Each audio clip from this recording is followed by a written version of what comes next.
দেখুন, আমাদের সকলের বাড়িতে কিন্তু জন্ম সার্টিফিকেট রয়েছে। সেই জন্ম সার্টিফিকেটটা কিন্তু অনেক পুরনো, সে হাতে লেখা কাগজের জন্ম সার্টিফিকেট। ওই জন্ম সার্টিফিকেট কিন্তু এখন আর কোথাও কিন্তু গ্রহণযোগ্য হয় না। কোনো কাজে যদি ওই সার্টিফিকেট দিতে যায়, তো এরা কিন্তু গ্রহণযোগ্য করে না। তখন আমাদের বলে যে নতুন জন্ম সার্টিফিকেট অনলাইন থেকে আবেদন করাটা নিয়ে আসুন, না হলে আমরা নেবো না বা গ্রহণযোগ্য করবো না। তো এবার আপনি কিন্তু টেনশনে পড়ে যান যে জন্ম সার্টিফিকেট, পুরোনো জন্ম সার্টিফিকেট আমি নতুন কিভাবে করবো। এবার সেটি করার কিন্তু একটা পদ্ধতি রয়েছে। সেই পদ্ধতি হলো, আপনি আপনার পঞ্চায়েতে যাবেন, পঞ্চায়েতে গিয়ে আপনার প্রধান সাহেবকে বলবেন যে আমার পুরনো যে জন্ম সার্টিফিকেট আছে সেটাকে আমি ডিজিটালি করতে চাই, ডিজিটাল সার্টিফিকেট করতে চাই, অনলাইনের মাধ্যমে সেটা সার্টিফিকেটটা করতে চাই। তো কি করব? তো সেখান থেকে কিন্তু আপনাকে একটা ফর্ম দেবে। সেই ফর্মটা কিন্তু আপনাকে ফিল আপ করতে হবে।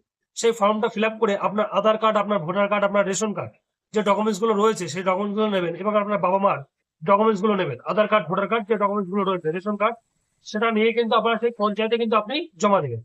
জমা দিলেই কিন্তু ওরা কিছুদিন টাইম নেবে, সেই কিছুদিন টাইম নেওয়ার পরে কিন্তু আপনার পুরোনো জব সার্টিফিকেট কিন্তু ডিজিটালি হয়ে যাবে।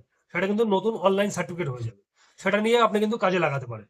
তো আপনি এইভাবেই কিন্তু পুরোনো জব সার্টিফিকেট নতুন ডিজিটালি করতে পারবেন। তো ভিডিওটি কেমন লাগলো অবশ্যই জানাবেন, আর ভিডিওটি তাদের শেয়ার করবেন যাদের পুরোনো জব সার্টিফিকেট এখনো রয়েছে।